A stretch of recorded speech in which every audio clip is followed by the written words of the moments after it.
Барлықтарыңызға сәлем, құрметті оқырмандар. Біз тағы да мына ситуациялар бойынша қарастырып шығайық жол ережесін. Жол жүріс қағидаларын жалпы үйренген кезде бір видеоны қарап шығып сіз үйрене алмайсыз.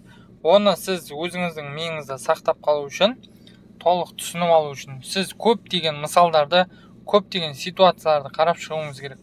Мысалы, мына жағдайда сізде қызғылт автокөлігіміз, мысалы қызғылт автокөлік, ол тұрғын аймақтан шығып келе жатыр. Тұрғын аймақ дегеніміз ол дворға саналады, тұрғын аймақта 20 км/сағат жылдамдықпен жүру керек.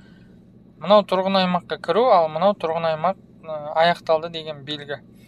Енді қараңыз, қызыл автокөлік солға бұрылайын деп тұр. Мына жасыл автокөлігіміз кері айналайын деп тұр.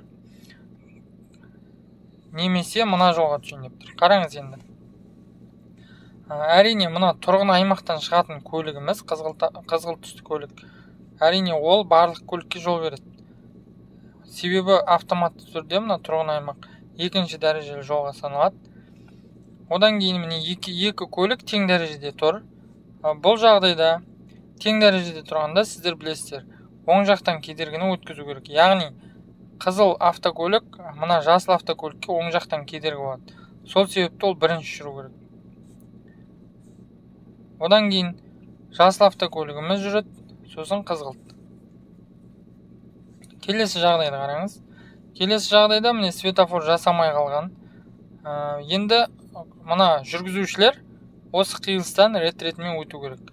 Олар светофор жасамай қалса, әрине жол белгісіне қарайды. Басымдық белгісі орнатылған. Автобус тұрған жерде басты жол деген белгі тұр, және басты жолдың схемасы тұр. Басты жолдар міне мынау басты жол, және осы басты жол. Енді қалған мына велосипед жүргізушісі және қызыл түсті автокөлік жүргізушісі екінші дәрежелі жолда тұр. Сол себепті ең бірінші болып автобус өтеді. Одан кейін екеуі тең дәрежеде тұр. Сол себепті оң жақтан кедергіге қарайсыздар. Велосипед оң жақтан кедергі болады, сол себепті бірінші жүреді. Бұл вообще реттелмейтін қиылыс. Бұл жерде ешқандай белгі де жоқ. Бұл қиылыста оң жақтан кедергіге жол береді тек қана. Қараңыз, мына құмды жол автомат түрде екінші дәрежелі болады. Одан кейін мына жолдағы көліктерге жол беру керек. Енді бұл екі көліктің қайсысы өтеді? Әрине жүк көлігі өтеді. Себебі мына көк көлігімізді қараңыз.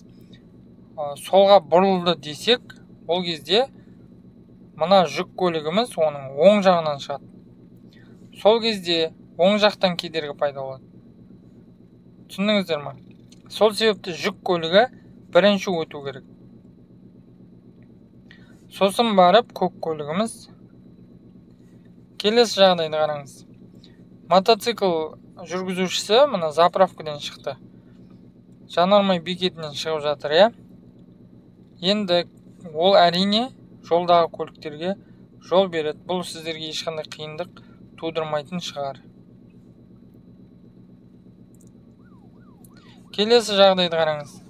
Қараңыз, мынау біздің жол патрульдік полициясының сигнал қосылып тұр. Ол жол беретін жолда тұрғанның өзінде басымдылыққа ие болады, егер дыбыстық сигнал қосылып тұрса. Одан кейін жасыл автокөлік жүреді.